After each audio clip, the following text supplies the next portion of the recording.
Raila Odinga gi chunyu te kendo nonyalo timo gimoro amora mar neno ni ok oketh nyinge kata ok owach gimoro kwe marach. Te gik moko te mane iwacho kuom achiel kuom jofwambo wang' jowi mar Citizen kocha ne wacho ni onge chieng' manochungo mokwedo weche moko. Ranyisi en ni Lord of Poverty ne gikawo wach mar chal mar Kibera to gikete wiye ni en momiyo jo Kibera chal kaka chal no kendo gineno ni onge lokruok mosekel. To un kaka jo Kibera dier to nuwere minyisa ni ji noloro nyaka dhoudi sabchana owinjo no nindo. Ang'o mane miyo utwere matek gi Odinga kama? Ing'eni joma ne wacho ne Lord of Poverty ne giwacho weche mag siasa. Ing'eni Raila nitiyo gi nyinge kuonde mang'eny. Mondo ne yieri Central nyaka ne yany Raila. Mondo ne yieri seche moko Rift Valley nyaka yany Raila. Nyaka wach gimoro nying Raila kaka japiny ma kanyo pamone. Nikech Kibera Raila ke mokuongo bedo MP ne Lang'ata, ente Lang'ata. Ne wan gi Liki mane mzungu obedo MP ka Moi e president. Nowe Kibera kamano. Kirango Kibera ka Raila nokawe upogre kaka Raila noweye. Nikech Kibera nitie weche mang'eny mane ma ng'ama odak kuonde manyalo understand. Ng'ama nok onya wacho gik monya wacho. Nikech en kama joma chalo joma chandore odakie ma ngimagi ni piny. An Raila okelo gik mang'eny e Kibera kanyo.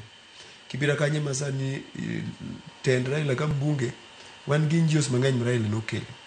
Mokawo nyithindo mang'eny otero nyaka loka, moko tinde professors, moko tinde doctors. And kidhi Kibera masani yudo ka graduates ng'eny because system mane Jakomo create. Wan gi kama weche mag thieth ber en Kibera kanyo. Ema ng'ato nyadhi thiedhno no to dok yot. En gi card moro matin, ok en hospital mar sirkal but it's a private hospital. Tidhi yudo ka odhi tithiedhe to dok yot. Kibera kanyo me yudo ka nyathi nyuole ni to chako wuoth ko chaka school ma luongo ni playgroup to se kawe ipuonje no nyaka university aja nyuole go golo kata siling. Koro challenges ne nitie but Jakom notemo tieko challenges kaluwore gi osiepe manomako bokelo Kibera kanyo ma CDC nitie ma kata kineno ko Obama senator Joe Biden ka vice president wuok America bobiro nyaka Kibera. Ne kodhi kata na Runda no kodhi Karen nobiro mana Kibera nikech nobiro neno gig America ma giketo e Kibera kanyo mondo konyo Uganda. Wan gi Clinton ne biro bi nyaka Sofco Center mago kuonde makonyo Kibera. Wan gi Amref mago subtande mane Kibera mosekonyo ji kanyo Kibera kanya kabisa. To kirango duration mane gibire ndalo mane Jakom bunge mago network mane Jakom emomanyo bokelo. Kineno CEO mar Sofco Keno Dede winjo ko press Raila seche duto, winjo ko wacho ne en chokora Raila momiyo bedo dhano.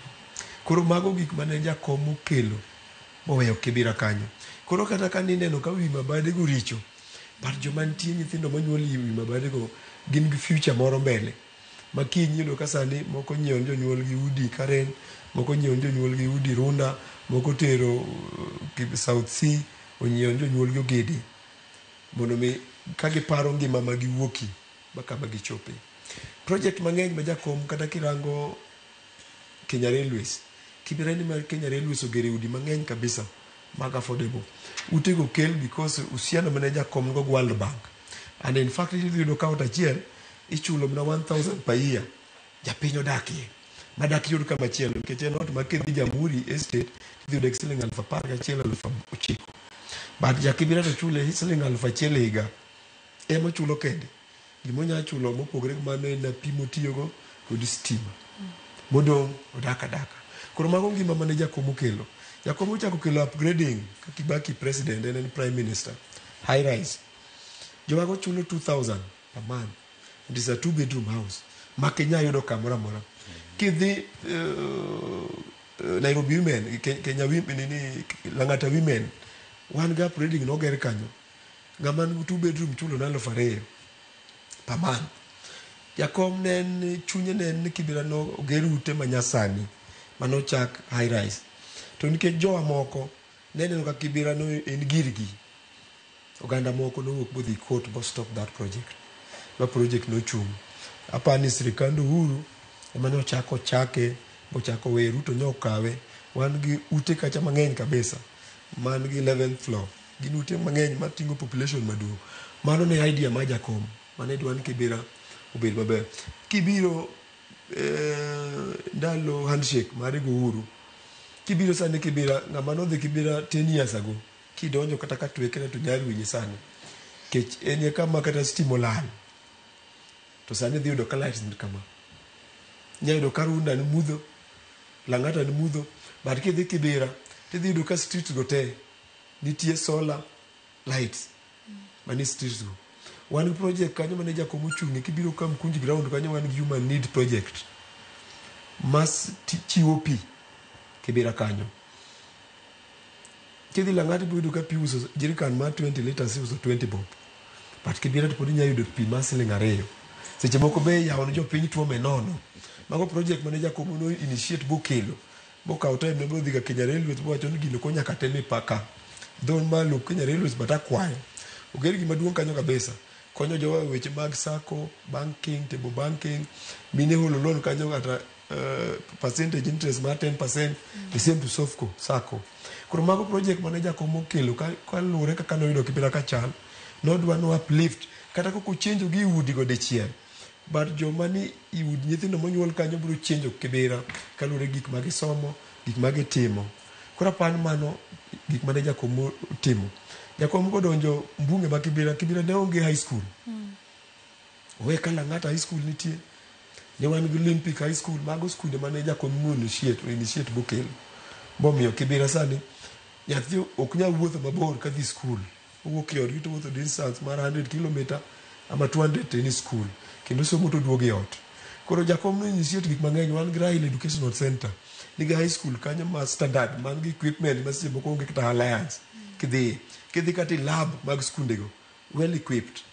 Koro mago gik mane Jakom initiate kech nong'eyo kamotele jogi nigi shida magi ma.